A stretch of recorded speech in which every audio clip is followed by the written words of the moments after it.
اللہ الرحمن الرحیم 18ویں سپارے کا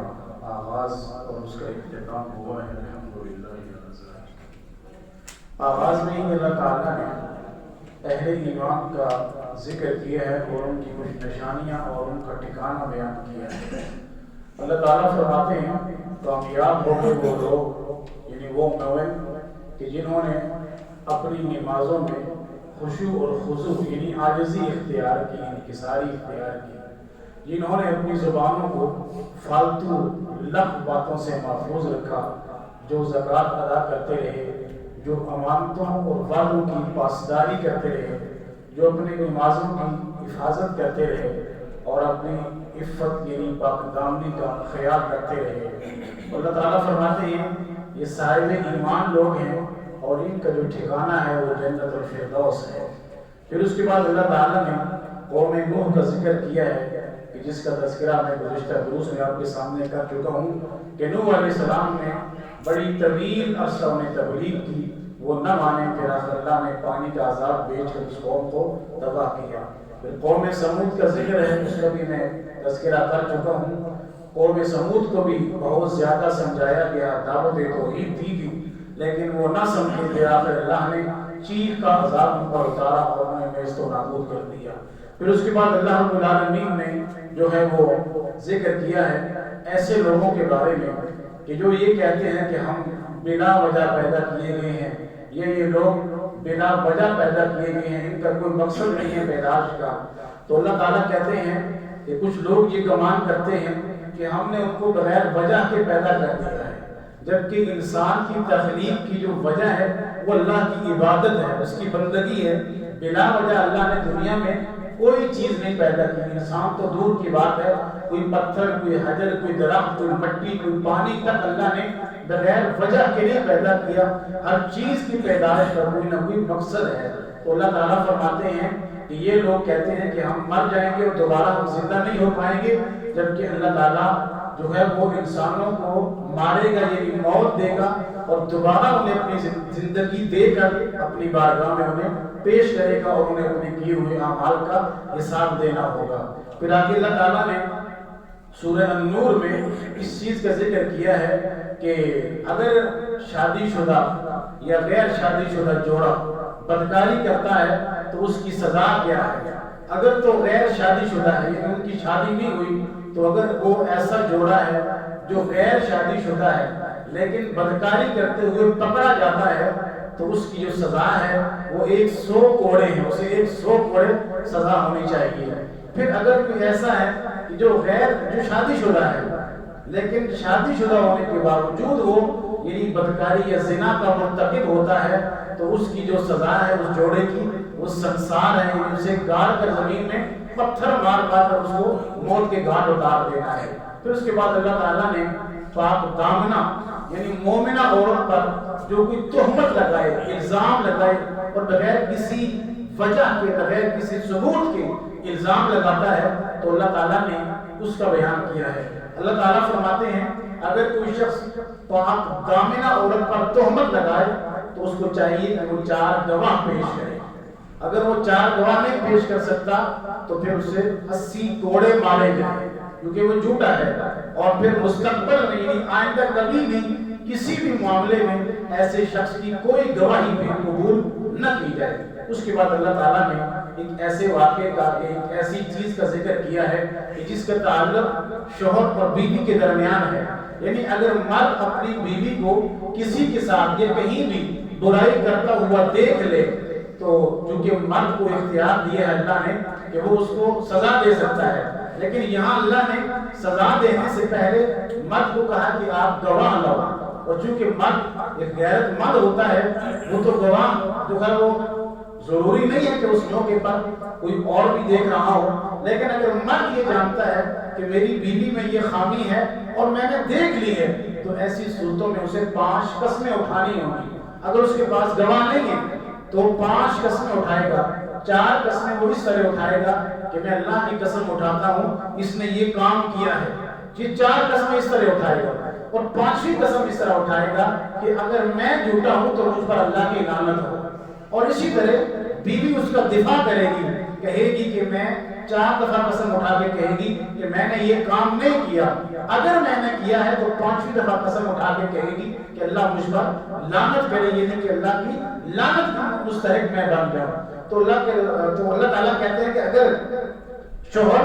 قسمیں اٹھا لے اور بیوی قسم نہ اٹھائے تو سمجھ لی کہ بیوی مجرم ہے، تو اس صورت میں بیوی کے اوپر شرعی حد نافذ کی جائے گی۔ اگر شوہر بھی قسم اٹھا لے اور بیوی بھی قسم اٹھا لے تو ایسی صورتوں میں ان دونوں کے درمیان تفریق ڈال دی جائے، جدائی ڈال دی جائے، اب آگے ان کا معاملہ نہیں بن پائے گا۔ پھر اس کے بعد اللہ نے واقعی عفق کو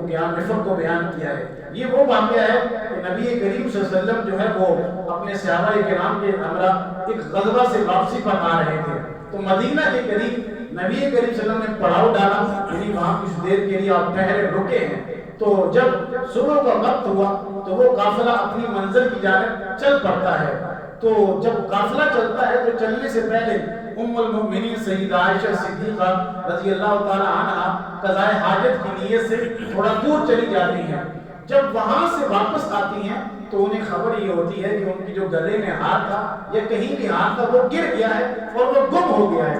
اب وہ قافلے کے ساتھ ملنے کی بجائے اس ہار کو تلاش کرنے لگ جاتی ہیں اور کرتے کرتے جناب جو ہے وہ اس کو ڈھونڈتی ہیں، اور اس طرح کرتے کرتے وہ قافلہ جو ہے وہ ان سے جدا ہو چکا ہوتا ہے۔ جب وہ واپس وہاں پہنچتی ہیں تو دیکھتی ہیں قافلہ تو نہیں ہے، قافلے کے لوگ چلے گئے ہیں۔ اب امی عائشہ صدیقہ رضی اللہ تعالیٰ عنہ چادر اوڑھ کر وہاں بیٹھ جاتی ہیں۔ اب جب قافلے والوں کو، چونکہ رسول اللہ کی یہ عادت مبارکہ تھی کہ آپ اس قافلے سے پیچھے ایک بندہ چھوڑ دیا کرتے تھے کہ اگر اس قافلے کا کوئی سامان کوئی چیز پیچھے رہ جائے تو پیچھے آنے والا بندہ اس کو اٹھا کر قافلے تک پہنچا دے۔ اور اس دوران یہ ڈیوٹی اور یہ ذمہ داری صفوان بن معطل رضی اللہ تعالیٰ عنہ کی لگائی گئی۔ جب وہ آئے تو انہوں نے دیکھا قافلہ نہیں ہے، لیکن امی عائشہ صدیقہ رضی اللہ تعالیٰ عنہ یہاں بیٹھی ہیں۔ انہوں نے انا للہ و انا الیہ راجعون پڑھا، قافلہ بھی نہیں اور امی عائشہ یہاں اکیلی ہیں۔ بہرحال انہوں نے اپنی سواری پیش کی اور اس پہ ان کو بٹھایا اور قافلے تک پہنچا دیا۔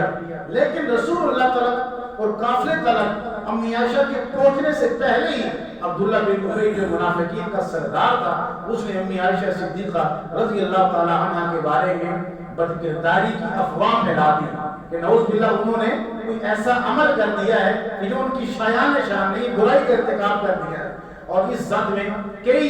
صحابہ کرام بھی آگے، انہوں نے بھی ان کی باتوں میں آ کر یہی سوچ اور یہی فکر اپنا لی۔ لیکن بہرحال اللہ تعالیٰ کی اس یعنی کہ حضرت عائشہ صدیقہ رضی اللہ تعالیٰ عنہ کے اس واقعے سے محمد رسول اللہ کو، جناب ابوبکر صدیق کو اور جناب عائشہ صدیقہ رضی اللہ تعالیٰ عنہ کی جو زندگی ہے بہت متاثر ہے، یعنی انتہائی پریشانی کے دن گزارے انہوں نے۔ پھر آخر میں اللہ تعالیٰ نے آیت اتاری قرآن کی سورہ نور میں کہ عائشہ رضی اللہ تعالیٰ عنہ پاک دامنہ ہیں، بری ہیں، جو ان پہ الزام لگایا گیا ہے اس کی کوئی حقیقت نہیں ہے۔ پھر اس کے بعد اللہ تعالیٰ نے اہل ایمان مردوں سے کہا ہے کہ جب بھی چلنا ہے تو اپنی نگاہیں جھکا کے چلو، اور اہل ایمان مومنہ مردوں عورتوں سے کہا ہے کہ آپ بھی جب آپ نے چلنا ہے تو آپ نے بھی اپنی نگاہیں جھکا کے چلنا ہے، اور آپ کے جتنے بھی محرم رشتے ہیں ان کے علاوہ تمام سے آپ نے اپنی زینتوں کو بھی چھپا کے چلنا ہے۔ تو اس کے بعد آگے اللہ تعالیٰ نے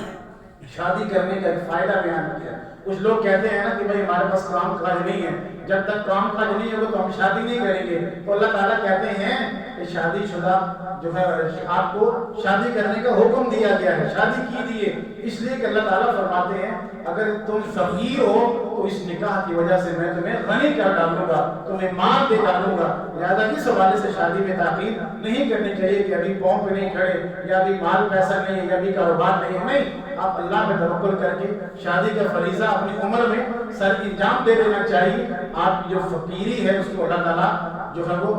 امیری میں، یعنی کہ اللہ تعالیٰ اس کو غنی کر دے گا۔ پھر اس کے بعد اللہ تعالیٰ نے اہل ایمان سے ایک وعدہ لیا ہے، اور وہ وعدہ یہ ہے کہ اگر اہل ایمان لوگ دنیا میں نیک اعمال کریں گے، صالح اعمال کریں گے، تو اللہ تعالیٰ کہتے ہیں میں انہیں دنیا میں حکمرانی، خلافت عطا کروں گا، جس طرح پہلے ان سے گزرے ہوئے لوگوں کو اللہ تعالیٰ نے اسی ایمان اور عقیدے کی بدولت خلافت عطا کی تھی۔ پھر اس کے بعد اللہ تعالیٰ نے 3 ایسے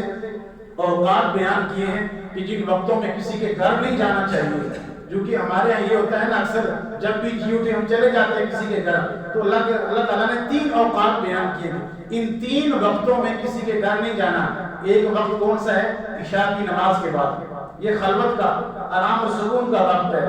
آپ نے عشاء کی نماز کے بعد نہیں جانا۔ اور دوسرا فجر کی نماز سے پہلے، یہ بھی تنہائی کا وقت ہے، آپ نے کسی کے گھر نہیں جانا۔ اور تیسرا ظہر کے بعد، یہ بھی آرام کا وقت ہوتا ہے، آپ نے کسی کے گھر نہیں جانا۔ یہ 3 اوقات ایسے ہیں اور اللہ تعالیٰ کہتے ہیں آپ جائیے گھر پہ دستک دیجیے، اجازت مانگیے، اجازت نہیں ملتی تو دروازہ توڑنے کی ضرورت نہیں ہے، واپس چلی جائیے، اسی میں تمہارے لیے پاکیزگی اور طہارت ہے۔ تو یہ کچھ احکام اور مسائل تھے اس حوالے سے جو اللہ تعالیٰ نے ہمارے سامنے رکھے ہیں۔ اللہ ہمیں عمل کی توفیق دے۔